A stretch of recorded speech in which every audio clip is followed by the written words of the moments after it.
नमस्कार, मी डॉक्टर आरती साठे. शरीर स्वास्थ्याच्या संबंधी बोलताना अन्न या घटकाचा विचार आपण गेले 2 व्हिडिओ करत आहोत. त्यासंबंधी आता आणखीन काही बघूया. ज्यांना पचनाला त्रास होतो किंवा तोंडाला रुची नसते, त्यांनी शेंगदाणा एवढा आल्याचा तुकडा जेवणाच्या सुरुवातीला साखर किंवा मीठ लावून खावा. त्यामुळे पचनास मदत होते. मिठाचे मागच्या व्हिडिओमध्ये सांगितल्याप्रमाणे प्रत्येक गोष्टीला वरून मीठ लावून घेणे आवश्यक नसते. स्वयंपाकातील तोंडी लावण्यामध्ये जे मीठ असते ते शरीराला पुरेसे होते.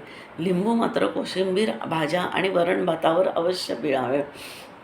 लिंबामध्ये जीवनसत्व सी असते आणि त्याच्या उपस्थितीमध्ये पालेभाज्यांमधले लोह शोषून घ्यायला शरीराला मदत होते, म्हणजे लोह मिळण्यास फायदा होतो. तसेच ज्यांना मोड आलेली कडधान्ये खायची आहेत त्यांनी असे लक्षात घ्यावे की कडधान्याच्या एका दाण्यामध्ये एक झाड निर्मिती करण्याची क्षमता असते.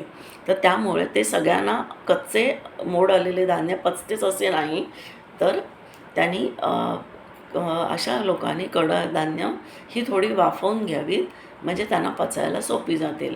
तसेच काकडी जर खायची झाली तर काकडी सकाळी खावी, संध्याकाळी किंवा रात्रीच्या जेवणात काकडी घेऊ नये, कारण काकडीने गॅस होतो. आता भाज्यांमध्ये उसळी, फळभाज्या, पालेभाज्या या सगळ्यांचा समावेश करावा.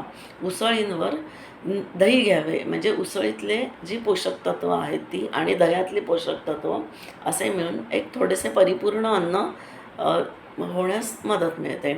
जे लोक मांसाहार करतात त्यांनी मासे, चिकन, मटण याचा मर्यादित वापर करावा. लाल मांस कमीच खावे. आता तेल वापरताना गाळलेले शेंगदाणा तेल, तिळाचे तेल किंवा मोहरीचे तेल स्वयंपाकात वापरावे. ऑलिव्ह ऑइल वापरायचे असल्यास ते फक्त सॅलडसाठी वापरावे.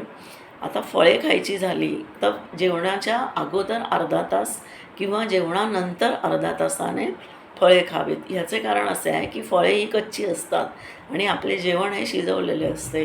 त्यामुळे ह्या दोघांच्या पचनासाठी लागणारा वेळ हा वेगवेगळा असतो आणि फळे आधी शोषली जातात किंवा पचली जातात आणि मग शिजलेले अन्न जठरामध्ये पडून राहते की जे कदाचित त्याचं पचन होऊ शकत नाही.